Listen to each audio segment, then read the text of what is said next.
So Juby is part of probably the most famous, well-seen video of this entire tragedy, which is that these families were desperate to escape the flames. And the flames, we believe, although it's not official yet, were caused as a result of the electric company that wasn't taking care of its lines. And sparks, they believe, flew and caught grasses on fire. And before you knew it, the entire town was burning. And so residents had to flee into the ocean. And Juby's in this video, which everybody has seen.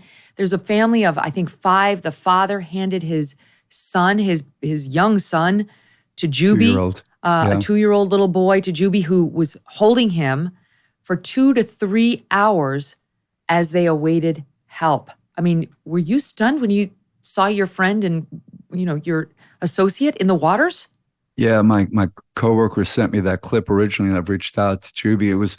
He was trying to escape in his car, and his car got surrounded by flames, and they had to run into, it's like a horror movie. And so they had to run into the ocean. And keep in mind, as you could see in that video, this was not the calm Pacific. This was, the hurricane didn't quite hit the island directly, but these were really rough waters, turbulent. And this family of 5 from California that he didn't know, they formed a kinship, and the child of 2 was wrapped around his neck for the 2 hours.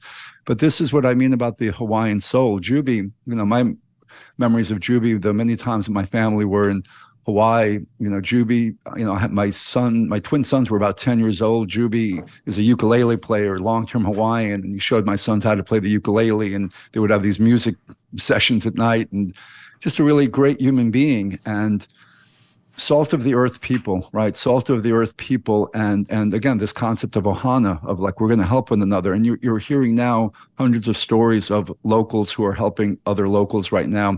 And they're not waiting for their 744 FEMA check to come in, because it's just too little too late. And it's just disgusting when we're, again, we could talk about aid to Ukraine and aid to all sorts of other places. But when we have people, the one thing I could say about Hawaii, you do definitely feel, even though it's part of the United States, it's not part of the lower 48. So Hawaii has always been a little bit off the grid. And so they don't have the resources there. One of the reasons I didn't move there permanently was, I was there 3-4 years ago during a pretty bad wildfire where I got separated from my family. They were in Lahaina, and I was on the Kihei side of Maui, and the fire tore through the island then. And you do have this trapped feeling when you're in Maui and fires break out. Unlike California, there's nowhere you can drive to. You're kind of stuck. And ultimately, it was one of the decisions why we decided not to permanently relocate there. But you do feel a sense of isolation. You do feel a sense that it's a little third world, even though you're a very part, of the United States. But you feel a little bit like the stepchild, that you're not getting the full attention of the mainland. So yeah, we heard that directly. This is a Maui survivor asking those very questions. I think it was over the weekend. It's SOT5. It's really affected me because where's the president? He decides to come here this week, to come here next week. Where aren't we Americans too? Like, we're part of the United States, but why are we getting put in the back pocket? Why are we being ignored? Let me ask you this. Is one of the reasons that Joe Biden's, one of his biggest pushes as president has been the focus on climate change, green energy. The so-called Inflation Reduction Act was all about renewables and so on. And while we still have the leftist governor of Hawaii out there trying to say that climate change caused these wildfires, the truth has been emerging thanks to the Wall Street Journal, which is climate change may have been to blame for the Hawaii wildfires, but it's because they were obsessively focused on renewables and not taking care of the power lines that were there causing a health hazard. Let me set it up for you this way. Here's Hawaii Governor Josh Green, a Democrat, talking about how it was climate change that was to blame, SOT 8. Just to be clear, when you're talking about global warming, are you saying that climate change amplified the cost of human error?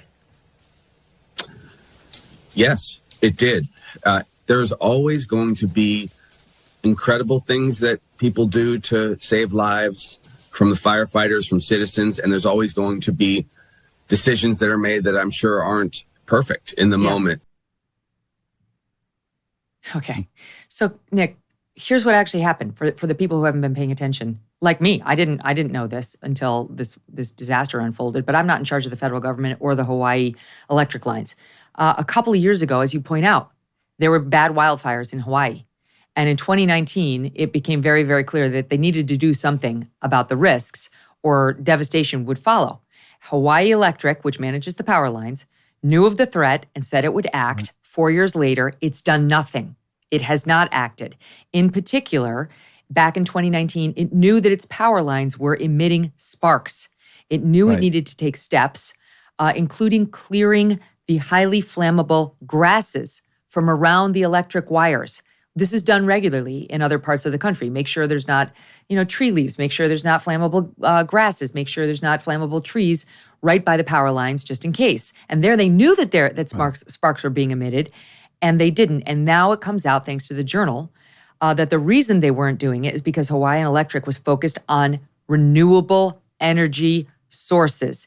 There was a state-mandated requirement that they focus on switching over to renewable energy.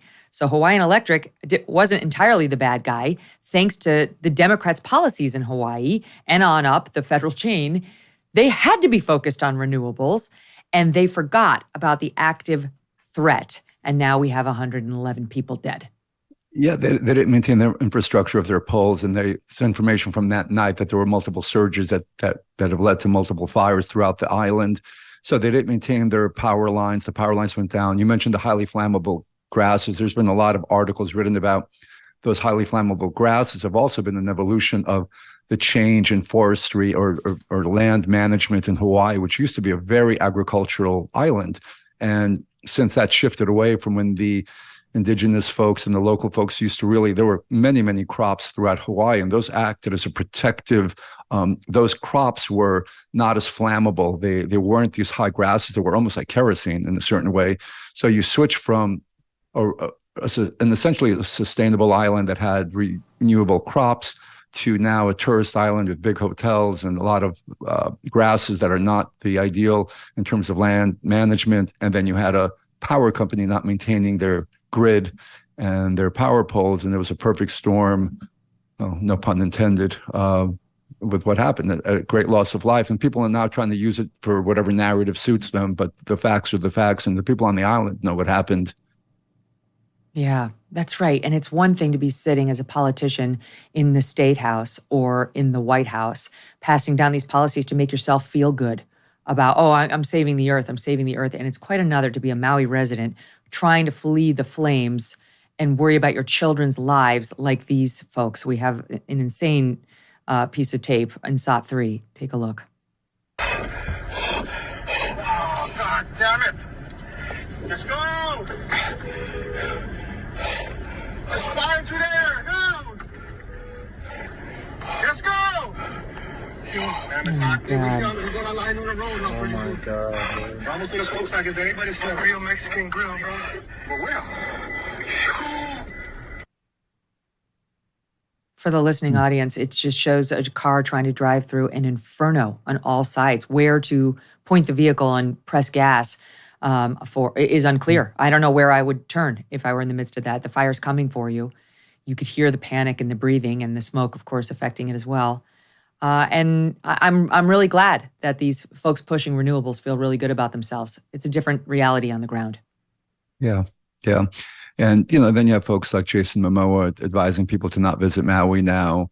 And that's the last thing that this community needs. It's adding insult to injury to now that you've been through this devastation and the lifeblood of Maui, because there are now the other parts of Maui, the south part of the island, Wailea, Kihei, are functioning, and they need, that's where most of the people get their employment and their ability to survive and to buy food. So to have, celebrities saying, let the recovery process happen. No, most Hawaiians are saying, please don't shut down tourism now because, like COVID, right? The last thing you needed was to shut down the industry, the lifeblood of a devastated region. And so the locals are saying, please, if you can, support us, help us, do whatever you need to, but don't forget about us and just ignore us now and think 2 or 3 years from now we'll all be fine. I'll tell you who the unsung heroes of COVID are. Of course, the frontline workers, but also those business owners who hung in there and continued to pay their employees. If you stayed open and paid your people, you could be eligible for up to $26,000 per employee at covidtaxrelief.org. $26,000 per employee. It's not a loan. These are government funds that you do not have to pay back. All types of businesses, including nonprofits and churches, can be eligible. But you need to apply now because Congress may pull these funds. covidtaxrelief.org has helped tens of thousands of businesses just like yours and has secured over $500 million. Unlike others, they charge nothing, zero upfront. They do all the work and share a percentage of the cash they get you. You did the tough thing for your employees during COVID. Now let covidtaxrelief.org help you get up to $26,000 per employee. Visit covidtaxrelief.org, covidtaxrelief.org. Hey, thanks so much for watching. If you like what you just saw, hit the subscribe button for more clips and full episodes.